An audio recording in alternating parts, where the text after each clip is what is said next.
नमस्कार। आज हम इतिहास के पन्नों से एक ऐसी कहानी लेकर आए हैं जो साहस, बलिदान और अपनी मातृभूमि के लिए अटूट निष्ठा की एक सच्ची मिसाल है। ये कहानी है वीर दुर्गादास राठौड़ की। सोचिए, क्या ये मुमकिन है कि एक अकेला योद्धा एक पूरे साम्राज्य को चुनौती दे दे? और यही सवाल, बिल्कुल यही सवाल दुर्गादास राठौड़ की कहानी के केंद्र में है। एक ऐसे इंसान की कहानी जिसने अकेले ही हिंदुस्तान के सबसे ताकतवर साम्राज्य की नींव हिला दी थी। तो चलिए सीधे चलते हैं उस दौर में। समय है 17वीं सदी का। जगह है मारवाड़, यानी आज का राजस्थान।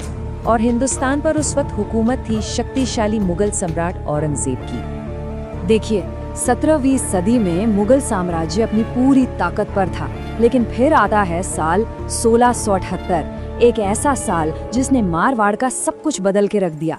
महाराजा जसवंत सिंह का निधन हो गया और उनके पीछे कोई जीवित वारिस नहीं था। इस एक घटना ने पूरे राज्य को बेहद कमजोर और असुरक्षित बना दिया। और औरंगजेब, जो एक बहुत ही चतुर शासक था, उसने इस मौके को हाथ से जाने नहीं दिया। उसने इसे मारवाड़ को हमेशा के लिए मुगल सल्तनत में मिलाने का एक सुनहरा मौका समझा। महाराजा की मृत्यु के बाद जन्मे उनके नन्हे बेटे अजीत सिंह औरंगजेब के रास्ते का कांटा थे। तो प्लान एकदम साफ था, राजकुमार को बंदी बनाओ और मारवाड़ पर कब्जा कर लो। और बस यहीं से शुरू होती है दुर्गादास राठौड़ की निष्ठा और रणनीति की वो परीक्षा जो इतिहास में हमेशा के लिए अमर हो गई। ये कहानी है दिल्ली से एक बहुत ही साहसी और अविश्वसनीय पलायन की। जरा सोच कर देखिए, मुगल सल्तनत का गढ़ दिल्ली, जहाँ से औरंगजेब की हुकूमत चलती थी, वहाँ से एक नन्हे से राजकुमार को निकाल कर ले जाना, ये सिर्फ एक बचाव मिशन नहीं था, ये मारवाड़ के भविष्य को बचाने की एक लगभग नामुमकिन कोशिश थी। जब मुगल सेना ने उन्हें चारों तरफ से घेर लिया, तब दुर्गादास की असली रणनीति सामने आई। पहला कदम था एक छलावा।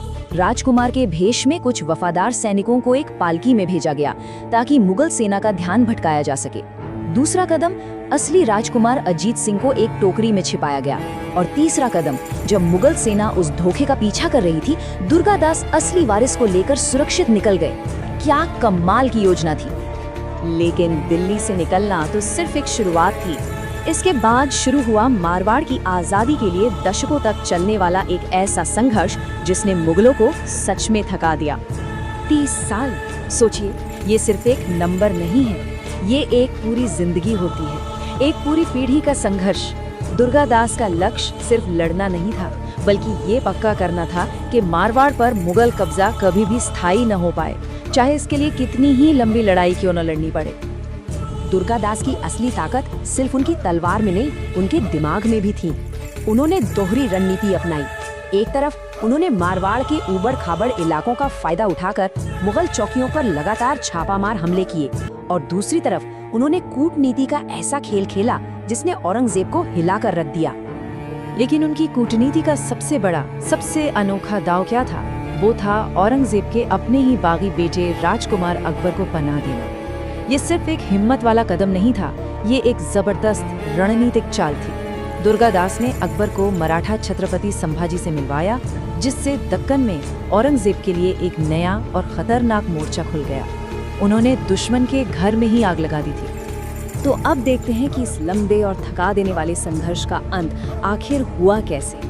कहानी अब उस मोड़ पर पहुंच चुकी है जहां दुर्गादास के जीवन भर के प्रयासों का फल मिलने वाला था। ये संघर्ष 1678 में शुरू हुआ और लगभग 3 दशकों तक चला। फिर 1707 में एक बहुत बड़ी घटना घटी, औरंगजेब की मृत्यु हो गई।